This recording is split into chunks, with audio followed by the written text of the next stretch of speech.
Hi guys! Bago ang lahat, magplansya muna tayo ng uniform ni Ash. Ito nga yung iron steamer na araw-araw kong ginagamit sa uniform niya. Sa lahat ng steamer na natry ko, ito nga yung pinakamadali. Maliit lang pati siya kaya pwede mong dalhin kahit saan kayo magpunta. Katapos ko ang plansyahin yung uniform ni Ash, pinakain ko na siya. Itlog at adobo nga ang ulam niya ngayon. Hindi namin siya madalas pakainin ng karne dito sa bahay. Sabaw, gulay at itlog lang. Habang pinapakain ko nga si Ash dito, si Daddy naglalaba. Yes po, si Daddy ang naglalaba at nagluluto. Kasi ako po ay Disney princess.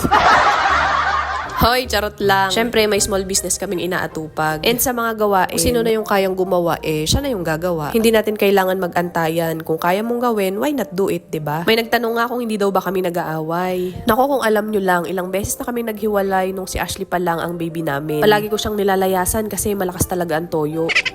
Pero nung nandyan na si Bunso, kahit gusto ko siyang layasan, hindi ko na magawa. Ang hirap kaya lumayas pag dalawang bata ang bitbit mo. Anyways, kidding aside, habang lumalaki naman yung mga bata, natututo tayo. Nag-aaway pa rin kami, hindi naman nawawala yun. Pero ngayon naman, iba na. Hindi na namin hinahayaang mangibabaw yung galit namin. Marami na kaming natutunan dahil kay Ash. At syempre, higit sa lahat, hindi na kami natutulog na magkaaway. Kasi ngayon, may mga anak na tayo.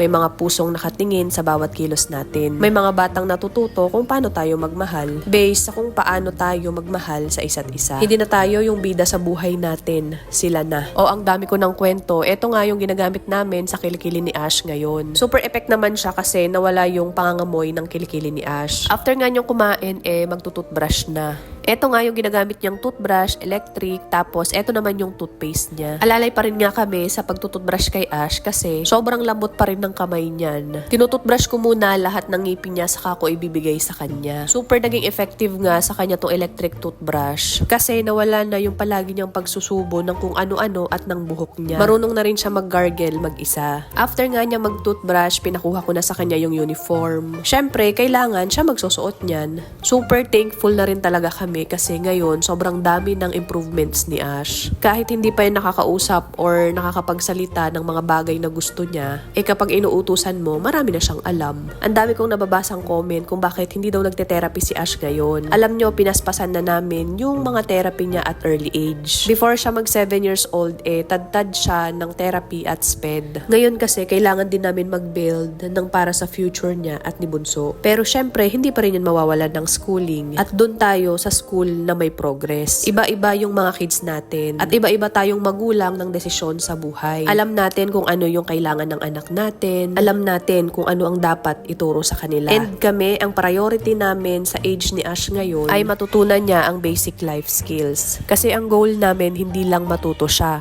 kundi matuto siyang mabuhay. Yung kaya niyang alagaan ang sarili niya kahit wala na kami sa tabi niya. Hindi natin alam kung palagi tayong nasa tabi ng anak natin. Kaya hanggat may pagkakataon pa, gawin na natin. Hanggang dito muna ulit. Salamat sa inyong pagsama at panonood. God bless!